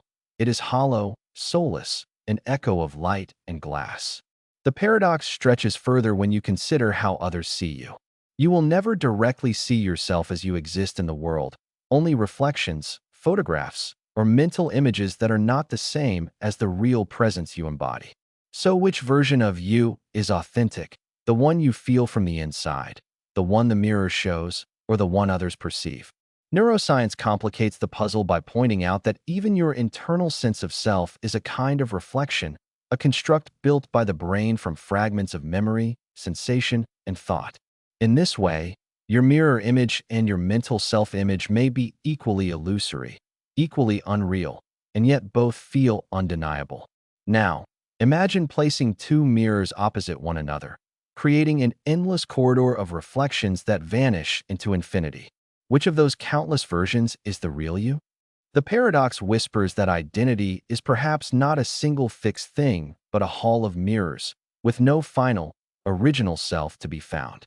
As you sink deeper into this thought, you begin to feel how fragile the idea of self-recognition really is, how the mirror does not just reflect your face, but also reflects the unsettling possibility that you are never quite who you think you are.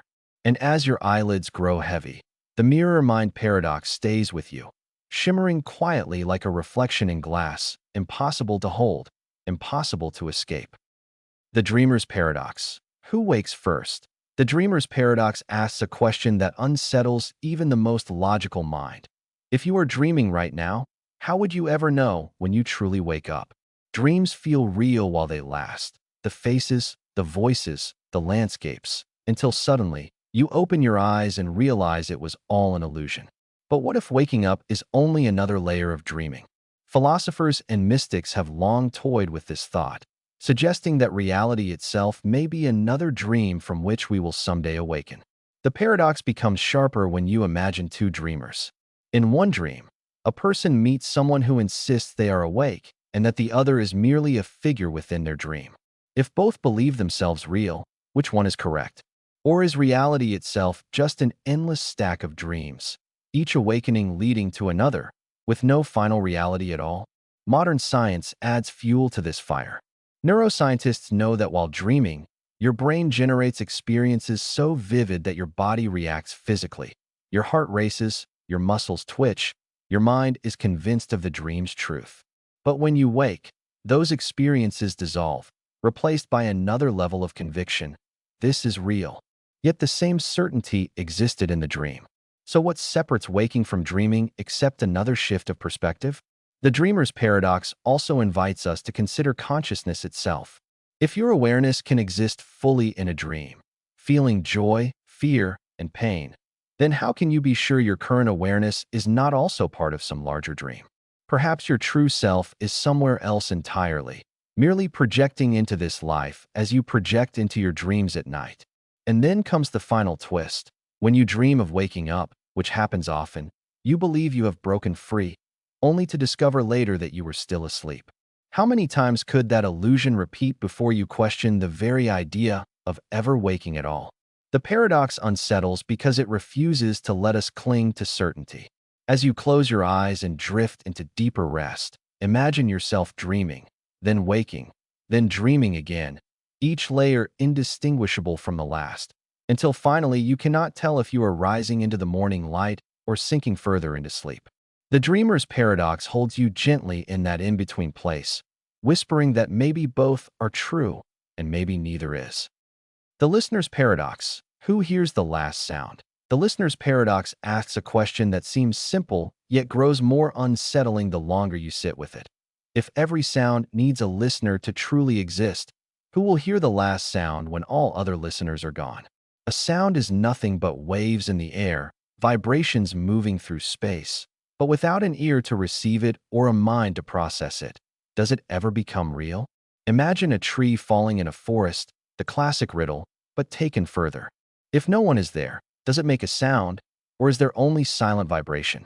Now, stretch that moment out to the very end of time, when the universe has cooled, the stars have died, and only one final sound is left to be made. Perhaps the crack of a collapsing planet or the faint ripple of energy from a fading star. Who will be there to hear it? If no ear, no creature, no conscious being remains, can that last sound be said to exist at all? The paradox deepens when you realize that even now, sounds depend on your mind as much as your ears. You hear not only what vibrates in the air, but what your brain interprets, filling in missing notes, filtering noise, shaping meaning. A song exists because you can hear its melody. Without you, it is only scattered airwaves. And so, the listener's paradox forces us to wonder, is sound an independent truth, or is it only ever an experience, born in the mind of the one who hears? If the latter, then the last sound may never exist, because with no listener, it cannot. Yet if sound is real regardless of perception, then the universe may echo endlessly even into silence, with no ear to know. The paradox also challenges us personally. Think of the conversations you've had, words you spoke that no one truly heard, or sounds around you that faded unnoticed. Did they matter? Were they ever real in the sense of meaning if no one received them? Perhaps the last sound has already been made countless times in small forgotten moments, when no one listened, and thus it was both there and not there. The listener's paradox keeps you awake at night because it ties the existence of sound to the existence of self. If you are here to listen, sound is alive. If you are not, The universe may be nothing but mute motion. And so, when the world finally falls quiet, the question will linger in the empty air. Was there ever truly a last sound? Or has every sound always required you to make it real? The mirror's paradox. Who looks back when you stare? The mirror's paradox asks, when you stare into a mirror, who exactly is looking back at you? At first, the answer feels obvious. It is your reflection, a simple reversal of light bouncing back to your eyes. But the longer you gaze, the stranger it becomes. The face you see is not what others see. It is a flipped image, left and right exchanged, familiar to you, but foreign to the world. You are perhaps the only person who will ever truly know that version of yourself. So, which is the real you? The one in the mirror, the one others see, or the one you feel inside? The paradox deepens when you consider time. Every glance at your reflection is a glimpse into the past, delayed by the fraction of a second it takes for light to bounce. So, are you seeing yourself as you are, or as you were a moment ago? And if mirrors reflect truth, why do they distort so easily, warping angles, altering light, shaping self-perception? People often feel they look different in photos than in mirrors, raising the question of whether the mirror lies, or whether both lie in different ways. Then comes the eerie thought. Does the reflection exist only when you are there to see it, or is it somehow waiting behind the glass, staring back, even when the mirror sits alone in the dark? Some cultures believed mirrors trap souls, that reflections could reveal hidden selves or alternate worlds. If that were true, then the reflection staring back at you might not simply mimic your movements, but could hold thoughts, feelings, or even an independent will. Imagine your reflection refusing to follow your lead, deciding to smile when you do not, or blinking when you remain still. Would that reflection be you, or someone else entirely? The mirror's paradox unsettles because it reminds us that identity itself is slippery. The version of you others see, the version you feel within, and the version the mirror shows. All three may be different, and none may be the final truth. Perhaps the reflection is more than an image. It is a question about what it means to exist at all. If your reflection disappears when you are gone, does that mean you are only real as long as you are perceived, just like the fleeting image in the glass? Or could it be that the reflection is the real one, and you are only its temporary echo? The paradox lingers every time you glance in a mirror, because behind those eyes that move when you do lies the faintest possibility that someone else is watching back. The paradox of infinite choices. Can freedom be overwhelming? The paradox of infinite choices asks a question that feels familiar to anyone who has ever stood in a grocery store aisle, scrolled endlessly through streaming options, or tried to decide which path to take in life. Does having unlimited freedom actually limit us? At first glance, freedom seems inherently positive. The ability to choose whatever you want, whenever you want, appears to be the ultimate empowerment. Yet as the number of options grows, a strange tension emerges. Imagine you are offered a menu with only 3 items. You can choose confidently, perhaps even happily, knowing that your decision is manageable. Now imagine a menu with 1,000 items. Each choice carries potential regret. What if another option would have been better? The paradox lies in the fact that the more freedom we are given, the more our mind struggles to commit. Psychologists call this phenomenon choice overload, and it reflects a deeper truth about human cognition. Unlimited freedom can feel like a trap. With infinite options, each decision is weighted by infinite possibilities, and each possibility creates uncertainty. What you choose becomes both your empowerment and your limitation, because every choice implies not choosing the others. Now imagine this scaled up to life itself. Every decision you make, what to study, where to live, whom to love, which career path to follow, branches infinitely, creating countless potential realities. The paradox asks, does the presence of endless possibility paralyze us, preventing action, or does it liberate us, allowing us to sculpt our lives in any form we wish? Some philosophers argue that true freedom requires limits. Without constraints, choice becomes meaningless, like trying to pick a star from the infinite sky. Others suggest that the paradox is not a flaw but a reflection of human consciousness itself, that our minds are not designed to handle infinite reality, only slices of it, and the struggle to decide is a natural consequence of our finite perspective. The paradox also touches on responsibility. When choices are infinite, so too are the consequences. Each decision carries weight, and the fear of making the wrong one can become unbearable. In this way, freedom and anxiety are intertwined. The very gift that seems most desirable may also be the most burdensome. As you lie back and contemplate the paradox of infinite choices, imagine yourself standing before a horizon that stretches endlessly, every path open, every possibility available. The sheer immensity is exhilarating but also paralyzing, a reflection of human life itself. Infinite potential shadowed by the impossibility of experiencing it all. And as you drift toward sleep, this paradox gently whispers a lesson. Perhaps the beauty of freedom is not in having every option, but in embracing the choices you make and trusting that even in an infinite universe, your path, however singular, is enough. The paradox of silent communication. Speaking without words, the paradox of silent communication asks a question that seems simple yet spirals into a complex meditation on meaning. Is it possible to fully communicate without using any words at all? And if so, can silence ever be complete? Every day, humans communicate through language, gestures, expressions, and tone, but even silence carries meaning. A pause can signal hesitation, a nod can indicate agreement, and a look can convey more than an entire speech. Yet the paradox emerges when we attempt to communicate absolutely silently, without leaving even a trace of intention.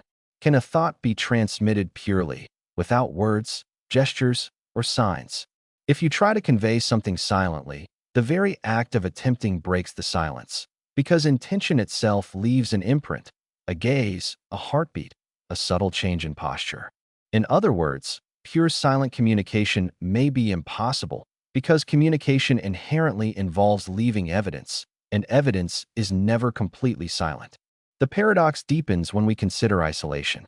If you are completely alone, can your thoughts speak at all?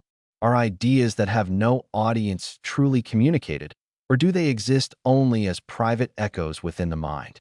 And if someone else somehow perceives your thoughts without words, is that true communication, or an intrusion into consciousness, a collapse of the boundary between self and other?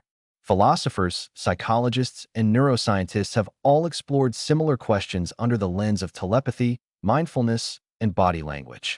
They find that while humans can convey immense meaning without words, there is always a medium, a form, a way in which the message manifests. True absolute communication, silent in every sense, seems logically unattainable. Yet the paradox also reveals something profound. The tension between intention and expression is what makes communication human. Silence is powerful precisely because it is incomplete, because it forces imagination, interpretation, and reflection. Even the absence of sound carries meaning, and even a pause can speak volumes. In moments of profound connection, two people can share thoughts and emotions without uttering a single word, yet the paradox reminds us that these exchanges are never fully silent, because awareness and perception themselves are part of the conversation. As you drift towards sleep, consider this. Every heartbeat, every breath, every fleeting thought is a form of communication, a silent ripple in the fabric of consciousness. The paradox of silent communication lingers gently in the mind, a meditation on the impossibility of perfect expression, the beauty of subtlety, and the quiet realization that sometimes the most profound messages are those left unspoken, yet always felt. The infinite reflection paradox. When mirrors multiply reality, the infinite reflection paradox asks a simple but disorienting question. What happens when mirrors reflect each other endlessly? Imagine standing between two parallel mirrors, where your image repeats into infinity, a corridor of selves stretching endlessly away from you. Each reflection is a copy of the previous, yet none is original, a perfect imitation that exists only in relation to the others. Now ask yourself, which reflection is truly you? Is it the one closest to your body, the first visible in the mirror, or does you extend through all of them, an infinite sequence of impossibilities? The paradox grows when you consider the concept of perception. You can only see some of the reflections at once, and the ones you cannot see still exist in the corridor of infinity. So does you exist beyond what can be perceived? And if someone else walks in and sees the mirrors, do their perceptions create a different reality, a second corridor of reflections that intersects with yours? This paradox challenges not only identity, but also the limits of observation, suggesting that reality may be both more vast and more fragile than our senses allow. Each reflection is tied to a moment in time, a slight delay caused by light and perception, meaning that the infinite corridor is never truly simultaneous. The idea that reality might exist in endless layers, each dependent on the observer, forces us to question whether the universe itself is a single unified reality or a sequence of infinite possibilities, like reflections repeating into infinity, never converging on a final truth. As you drift toward sleep, imagine stepping into this corridor, walking past countless versions of yourself, each identical yet subtly different, and wonder whether any of them are real or if all exist only because you see them. The infinite reflection paradox lingers as a meditation on self, perception, and the infinite complexity of even the simplest mirrors. The time loop paradox. When moments repeat forever, the time loop paradox is a mind-bending scenario where a moment in time appears to repeat endlessly, forcing us to question whether reality is linear or circular. Imagine waking up one morning, performing your daily routine, and then suddenly realizing that the exact same events are occurring again. The same conversation, the same breakfast, even the same thoughts you had the previous day. At first, it might seem like a glitch, a brief déjà vu, but as the loop continues, the unsettling question arises. Are you truly experiencing the world, or are you trapped in a perfect repetition, destined to relive the same moment infinitely? Now consider the implications. If every choice you make has already been predetermined by the loop, do you have free will at all, or are you merely following a script written by time itself? But if you attempt to break the loop, if you try to act differently, the paradox thickens. Does that act of defiance create a new loop, or was it always part of the loop's design? Some philosophers argue that the paradox demonstrates the fragility of our understanding of time, suggesting that past, present, and future might not be distinct categories, but layers that exist simultaneously, repeating and overlapping like echoes in a canyon. Others consider the emotional and psychological effects. Living the same day over and over could lead to despair, boredom, or madness, yet it might also offer infinite opportunities for mastery, improvement, and reflection. Imagine standing at the edge of a decision and realizing that every choice you could possibly make has already happened within the loop. Yet somehow, within that repetition, each iteration feels fresh, unique, and yet utterly inevitable. The paradox also questions memory and perception. If you remember the previous loop, are you the same person as before, or has your consciousness shifted subtly with each repetition? And if you do not remember, are you truly aware of the cycle at all, or merely a puppet dancing to the rhythm of infinite recurrence? As you imagine drifting through such a loop, the world becomes both comforting and terrifying, familiar yet unfamiliar, a place where beginnings and endings lose their meaning, and the concept of forever is both absolute and impossible.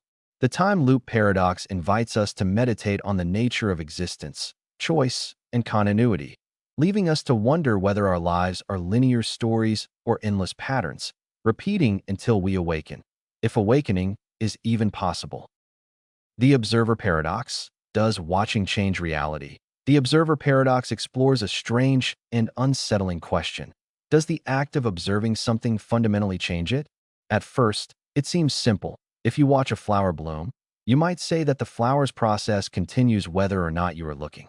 But quantum physics challenges this intuition, revealing that at the microscopic level, observation can collapse possibilities into reality. Imagine a particle that exists in multiple states at once, and only when measured does it choose one. Now imagine scaling this idea up to life itself. Could the universe behave differently simply because you are aware of it, that your consciousness plays a role in shaping what is real? The paradox deepens as we consider perception. Every time we observe an event, we alter it, if only by being part of it. Even at the human scale, noticing someone's behavior changes how they act. The act of observation is never neutral. It creates ripples through space, time, and consciousness. Philosophers and scientists alike wrestle with the implications. If watching changes reality, can anything exist independently of a witness? Or is existence fundamentally relational, dependent on consciousness? This idea challenges the foundations of objectivity, suggesting that our knowledge of the world may always be intertwined with our presence in it. Consider everyday life. The moment you glance at a spilled cup, you alter the scene merely by seeing it, perhaps by stepping closer or recoiling. Now imagine the cosmos itself. Is the universe a vast, self-contained system, or is it partially co-created by every being who observes it? The observer paradox also raises questions about morality, action, and responsibility. If our attention has the power to shape reality, even subtly, then what we choose to notice, ignore, or amplify carries consequences. Each act of observation becomes an act of participation, a gentle shaping of what is real. As you ponder this paradox, picture yourself in a quiet room, observing a candle flicker. Each movement of the flame is both independent and intertwined with your gaze. If you close your eyes, does the candle continue in the same way, or does the world change in subtle, unknowable ways? The observer paradox lingers in the mind because it forces us to question the relationship between consciousness and reality, reminding us that the simple act of seeing may be far more powerful and mysterious than it appears. The paradox of forgotten memories. Do lost memories still exist? The paradox of forgotten memories asks a haunting question. If a memory is lost, erased from our conscious mind, does it still exist somewhere, or is it gone forever? Every person carries memories that shape who they are, influencing decisions, emotions, and perceptions. Yet we forget countless moments, faces, and experiences, sometimes instantly, sometimes over years. The paradox emerges when we consider the nature of memory itself. If a memory is stored in the brain but cannot be recalled, is it truly gone, or does it linger invisibly, like a seed waiting to sprout? And if it does exist somewhere in the recesses of the mind, does its inaccessibility mean it has no impact, or is it subtly shaping thoughts and behaviors without our awareness? Now imagine two people sharing an experience, perhaps a conversation, a sunset, or a song, and one forgets it completely while the other remembers vividly. Which version is real and which is lost? Are forgotten memories as valid as remembered ones, or do they exist in a liminal space between being and non-being? The paradox deepens when we consider external traces, photographs, journals, recordings, or stories told by others. Even if the original experiencer has forgotten, the memory persists in these forms. Does this mean memories are collective rather than purely individual, and that forgetting is only a personal loss, not an absolute erasure? Philosophers and neuroscientists alike wrestle with these questions, exploring the fluidity of consciousness, the reliability of recollection, and the mechanisms of forgetting. Some argue that forgetting is an essential feature of the mind, allowing us to live in the present without being trapped by an endless archive. Others suggest that even forgotten memories leave echoes, influencing choices, fears, and joys in ways we cannot detect. The paradox also touches on identity. If who we are is shaped by what we remember, does forgetting portions of our past fundamentally alter who we become? And if memories can exist outside our awareness, in others, or in external records, does that mean identity is never entirely lost, even when consciousness fails to hold it? As you consider this, imagine drifting through a labyrinth of moments, some vivid and alive, others darkened and hidden, yet all part of the same tapestry. The paradox of forgotten memories whispers that existence may extend beyond conscious awareness, that even what we cannot recall may have meaning, and that the line between presence and absence is never truly clear. It is a gentle, haunting reminder that memory, like time, is both fluid and eternal, shaping life even when it seems to vanish, leaving us to wonder what truly exists in the hidden corners of the mind. The paradox of the invisible observer. Can you be watched without knowing? The paradox of the invisible observer asks a question that feels unsettling. Can something truly observe you without leaving a trace or being perceived? And if so, does that observation change you? Imagine walking through a crowded street, thinking you are alone, when in reality an invisible presence follows your every move, noting your gestures, expressions, and choices. You remain unaware, yet everything you do is being recorded and perhaps analyzed. The paradox becomes apparent when you consider your own awareness. If you do not know you are being observed, can the observation have any effect, or does observation itself require consciousness to be meaningful? On the other hand, if the mere act of being watched changes behavior, even subconsciously, then the invisible observer shapes reality without anyone knowing it. This paradox touches on both psychology and philosophy. Humans often alter behavior when they know they are being observed, from small social gestures to life-altering decisions. Yet if observation is invisible, we might be influenced in ways that escape comprehension. In this sense, the invisible observer could exist as an ethical mirror, a test of our true selves in private spaces. The paradox deepens further when considering hypothetical scenarios.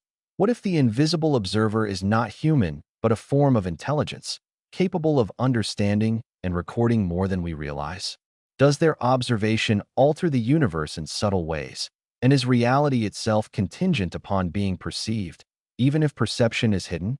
Some interpretations suggest that this is not just a thought experiment, but a reflection of the universe itself, in which observation, at a quantum level, plays a role in collapsing possibilities into reality. The invisible observer, therefore, could be a metaphor for the unseen forces that shape outcomes, from societal norms to natural laws, quietly guiding events without our awareness. As you ponder this paradox, imagine a world in which every action carries hidden witnesses, a silent audience influencing consequences in ways that cannot be predicted. The paradox of the invisible observer forces reflection on privacy, autonomy, and the very nature of reality. If every movement, thought, and decision is potentially under unseen scrutiny, then who are we when we are alone? And if being observed changes reality itself, can any action ever be truly free or authentic?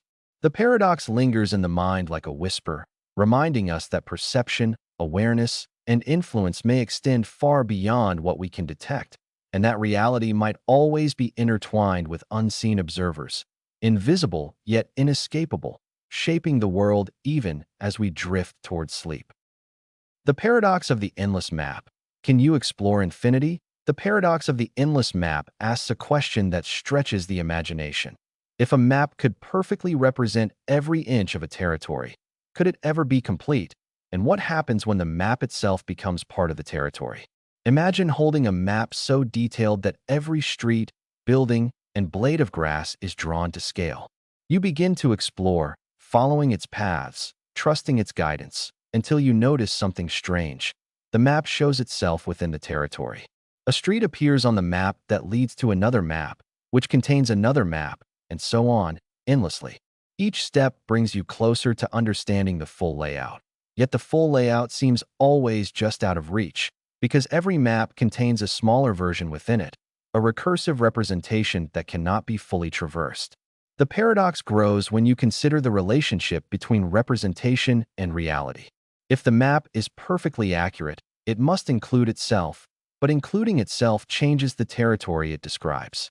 How can a representation exist independently if it is simultaneously a part of what it represents? Philosophers and mathematicians have explored similar ideas through recursive structures and fractals, where patterns repeat infinitely within themselves. The endless map paradox is like a fractal of comprehension. Each attempt to grasp the whole leads only to the discovery of deeper layers, repeating endlessly. This creates both wonder and frustration. As you explore the territory, following the guidance of the map, you realize that understanding is never complete. The closer you get to seeing the full picture, the more intricate the details become, and the concept of completion dissolves. In life, this paradox mirrors the pursuit of knowledge. Every new discovery opens pathways to further understanding. Yet no matter how much we know, the infinite complexity of the universe ensures that full comprehension remains forever elusive. The paradox is also deeply psychological. It asks whether humans are content to navigate through layers of understanding or whether the desire for a final map drives endless exploration. Perhaps the beauty of the endless map is not in reaching its end, which cannot exist, but in the journey itself, the constant discovery of new layers, and the realization that infinity can be approached, experienced, but never fully possessed. As you drift into sleep, imagine walking through this territory, following endless paths, each leading to another map, each inviting you to explore deeper, yet reminding you that some infinities are meant only to be experienced, never conquered. The paradox of the endless map lingers as a meditation on knowledge, exploration, and the infinite complexity of both the world and the mind. H3. The paradox of the silent city. Can emptiness speak? The paradox of the silent city asks a question that stretches the imagination and unsettles the mind. If a city stands completely empty, devoid of people, does it still exist as a city? Or is it only a collection of buildings and streets without life? Imagine walking through wide avenues, past towering skyscrapers, abandoned parks, silent marketplaces, and empty sidewalks. Every structure, every street corner, every monument remains, yet there is no one to give them purpose or meaning. The buildings are intact, the lights may even flicker, and the streets stretch endlessly. But without human presence, the city feels suspended, as if caught between existence and non-existence. Now consider what makes a city real. Is it the physical structures themselves, or the people who inhabit them, who interact, create, and experience life within those walls? Philosophers argue that reality is relational. Things are what they are in part because of the connections and perceptions around them. In the silent city, absence itself becomes meaningful because it forces reflection on what is necessary for existence to have weight. Walking through the empty streets, the silence is almost deafening. You might hear the wind rustling through leaves, the faint creak of a sign swaying, or the echo of your own footsteps. Yet these sounds, small as they are, take on exaggerated significance, reminding you that presence and absence are intertwined. The paradox deepens when you consider memory. Cities are not static. They are shaped by the lives that pass through them. Even if a city is now empty, it carries the echoes of past activity, laughter, arguments, celebrations, and mundane routines. The silent city is both a container and a memory, existing physically, yet defined by what is no longer there. And yet, emptiness does not only evoke reflection. It invites imagination. One might wonder what the city feels like to itself, as if the structures themselves retain traces of the people who lived there. Each abandoned street could tell a story. Each silent building could hold a memory. The paradox is that a city's essence seems inseparable from life, yet life is not strictly necessary for the city to exist physically. It is the tension between absence and presence, reality and memory, that gives the silent city its haunting power. As you walk through it, the city becomes a mirror for your own consciousness, reflecting solitude, awareness, and perception. In the end, the paradox of the silent city lingers because it asks us to consider the delicate balance between emptiness and significance, showing that sometimes meaning arises not only from what is present, but from what is missing, and that even in silence, there is something to be heard if we are willing to listen.